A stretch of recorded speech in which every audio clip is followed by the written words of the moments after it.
Hey everybody, welcome or welcome back to my channel. This is Liz Loves Books. Today we're going to be talking about my 2026 anticipated releases for January through March, and let's get into it.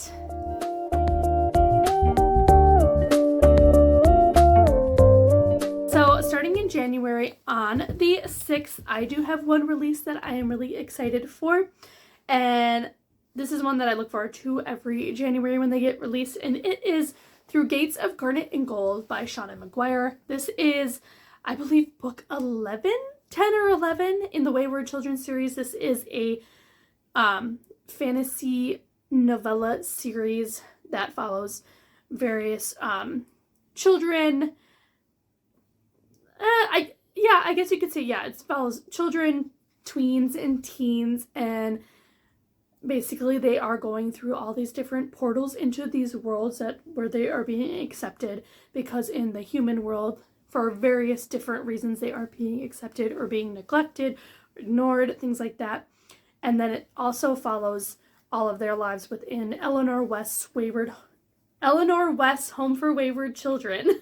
There's a lot of tongue twisters, which is in the human world, and once they come back from their portal worlds, they find their way to her home, and she kind of takes them in, kind of like a boarding school-esque type thing. And so each book flip-flops between a portal world and them being in Eleanor West's home. And I'm really excited for this one because I believe it's one of the portal fantasy ones, and we're going all the way back to book 1 and following like a fan favorite from the beginning. First book, her name is Nancy. And it says in the blurb on Goodreads, a fan favorite character returns in this action-packed installment of the Hugo Award-winning Wayward Children series. I haven't looked more into it because I like to go into these pretty blind. I read them right away when they release in January, so I'll have to pick up a copy of that. And then the 13th, we have Graceless Heart by Isabel Ibanez. This is a new release by Isabel. I read her Secrets of the Nile series earlier this year. Really enjoyed book 1 and didn't really love book 2 very much, but I have received an ARC from NetGalley for this book, so I definitely need to get to it in the beginning of January in order to put my review up before the release on the 13th. And Goodreads says it's a lush, atmospheric, and achingly magical standalone adult fantasy romance set in Renaissance Italy. So I'm hoping the issues that I had in Secrets of the Nile will be improved, because that one was a YA, upper YA, new adult duology. This is a standalone adult fantasy set in Italy, and it's historical. Like, it just sounds right up my alley. So I'm really looking forward to this release. We also have another release on the 13th, and this one isn't my typical kind of read, but just the cover was intriguing as well as the synopsis, and it's called Dandelion by Rosie Story. The Goodreads synopsis says, Jake has fallen head over heels for Dandelion. The only problem? Dandelion is dead. And I was like, say no more. Want to read. Then we're moving on to the 20th, and another one that I'm not sure how I'm going to feel about it is Half His Age by Jeanette McCurdy. This is the author that wrote I'm Glad My Mom Died, the nonfiction book. I believe it's released in 2023, maybe 2022. And I listened to that on audio and have a copy of it, and it's absolutely amazing. It's just her memoir of her life as a childhood star, and now she's coming back with a fiction book. But Goodreads says it's a sad, funny, thrilling novel about sex, consumerism, class, desire, loneliness, the internet, rage, intimacy, power, and the oftentimes misguided lengths we'll go to in order to get what we want. So that is a giant mouthful, and I don't know if I'm gonna like it or not, but we will see. I'll probably get that from the library. Then on the 27th, we have 2 more releases for January. We have Last First Kiss by Julian Winters. I was really interested in his queer romance novels when I was planning on going to RomanceCon in September in Wisconsin, until that all fell through. So now his books are still on my radar, and I just saw that he has a new release, and the covers always catch my eye. And Goodreads says, sparks fly in this second chance rom-com when an unlucky in love event manager realizes the man of honor at the high-profile wedding he's planning is the same man who broke his heart. And then, also on the 27th, I have On Sundays She Picked Flowers by Yaya Schofield. And I only found out about this one because I watched Jan from Jan Agaton's YouTube video, and she had an arc of this and she gave it 5 stars, and she just made it sound really, really intriguing. And so Goodreads says, in this sinister and surreal Southern Gothic debut, a woman escapes into the uncanny woods of southern Georgia and must contend with ghosts, saints, and most dangerous of all, the truth about herself. Then we're moving into February. On the 3rd, I have A Stage Set for Villains by Shannon J. Spann. This is a debut novel. This one didn't have a little blurb, but I had the whole description, so I'll probably read some of it. I was intrigued by this because I just saw like a ad for it, I think, on Instagram and followed her. And it's because it's like a dark academia romantasy, but it takes place within like a theater. And I'm a theater nerd, so I thought I should keep an eye on this. It says, the gods are dead, all that's left are the players. The performers of the playhouse are as worshipped as they are feared. Their enchanting shows bending hearts, minds, and even reality itself. Vicious, godlike, lethal.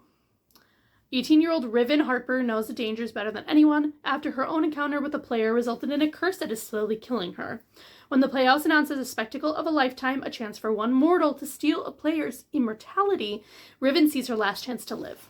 Desperate for answers, she infiltrates the competition. There she finds Jude, the Playhouse's brilliant, merciless lead player whose charm is as dangerous as his craft, and strikes a deadly bargain to save her life. But with time running out and the Playhouse's secrets unraveling into a disturbing picture, Riven faces a grim possibility. She might not be the hero of her own story. In fact, she may be the villain, because the Playhouse doesn't just tell stories, it rewrites them, and Riven's might end in blood. I mean, that just sounds amazing. And I hope I love it. Then on the 17th, we have a new release by Heather Fawcett. I haven't read the Emily Wilde series, but this one just sounded really good, and the cover really brought me in. It's Agnes Aubert's Mystical Cat Shelter. Goodreads says it's a woman who runs a cat rescue in 1920s Montreal turns to a grouchy but charming wizard to help save the shelter in this heartwarming, cozy fantasy. Then we also have Half City by Kate Golden. I don't know, this just, the vibe of it just intrigued me. Just like all these books, I feel like I'm repeating myself. Goodreads says, welcome to Harker Academy for Deviant Defense. Keep your dagger sharp and your wits even sharper. Super short and sweet. Then finally we have March. I have a lot of releases on the 3rd of March. First I have To Cage a Wild Bird by Brooke Fast.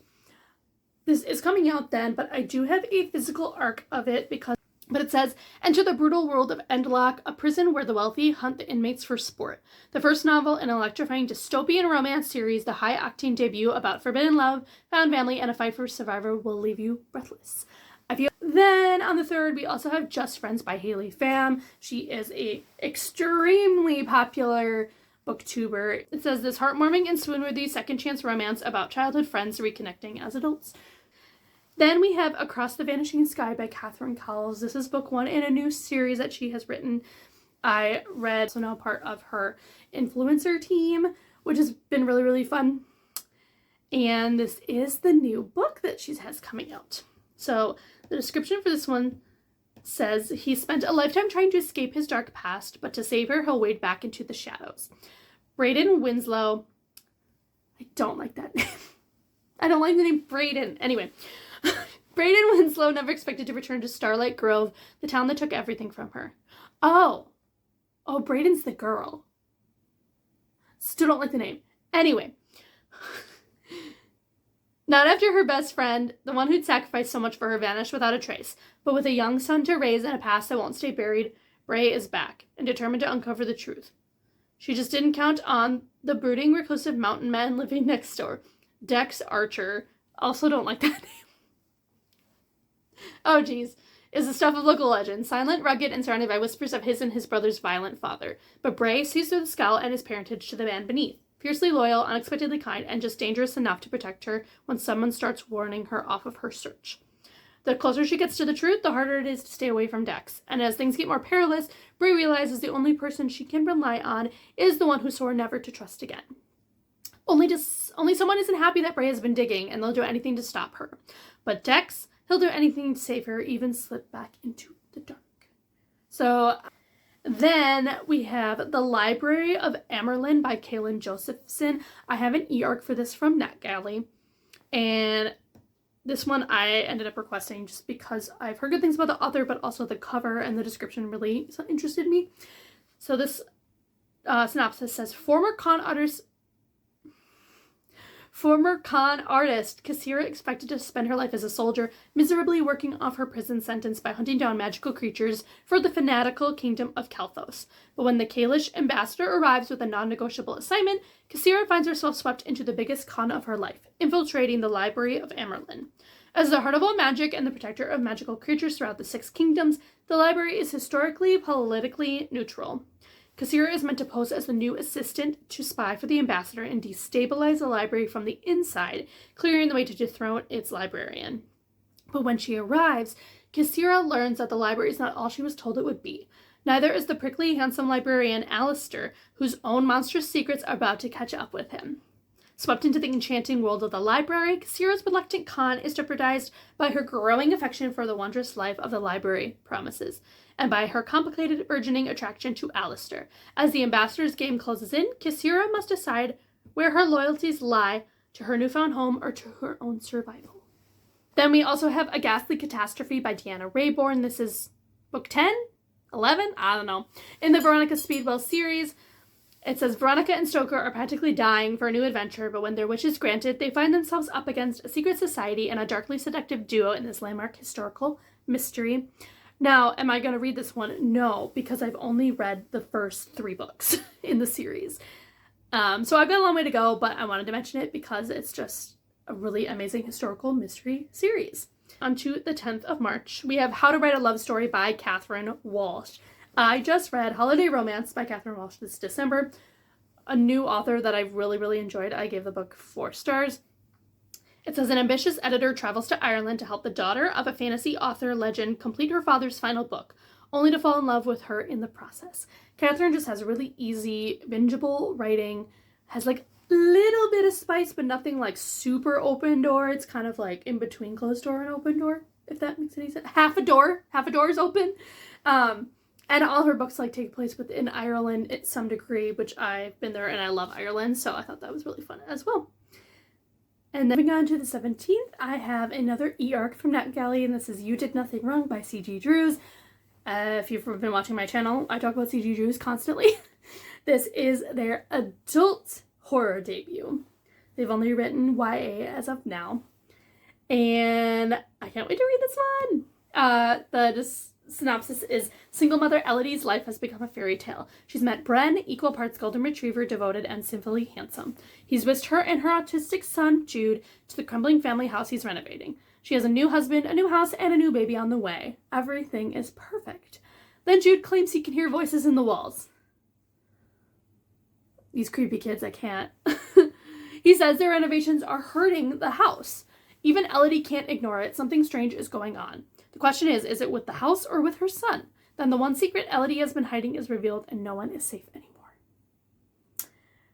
C.G. Drews' YA horror books are unhinged, so I am so intrigued to see what their adult horror debut will be. Then we have on the 31st of March, we have The Night We Met by Abby Jimenez. Have I read any Abby books? No. Do I own all of them? Yes. It's a beautiful, compelling novel that revels in laughter, friendship, and the messy choices life can throw our way. And finally, our last book on the 31st, it's another e-arc that I got, and is Sorry for Your Loss by Georgia McVeigh. This is another thriller. Goodreads says it's the story of 2 people, both as magnetic as they are dangerous, who get caught in an electric game of cat and mouse. The question is, who is the predator and who is the prey? That's all I needed when I requested this on NetGalley. So yes, those are my anticipated releases for 2026 from January through March. I'm hoping to do another edition of this for April, May, and June, since there'll be more book announcements coming out, especially in January. So I look forward to filming that next video for you, and let me know in the comments below what you are most anticipated for in 2026, and I will see you in another video soon. Bye guys.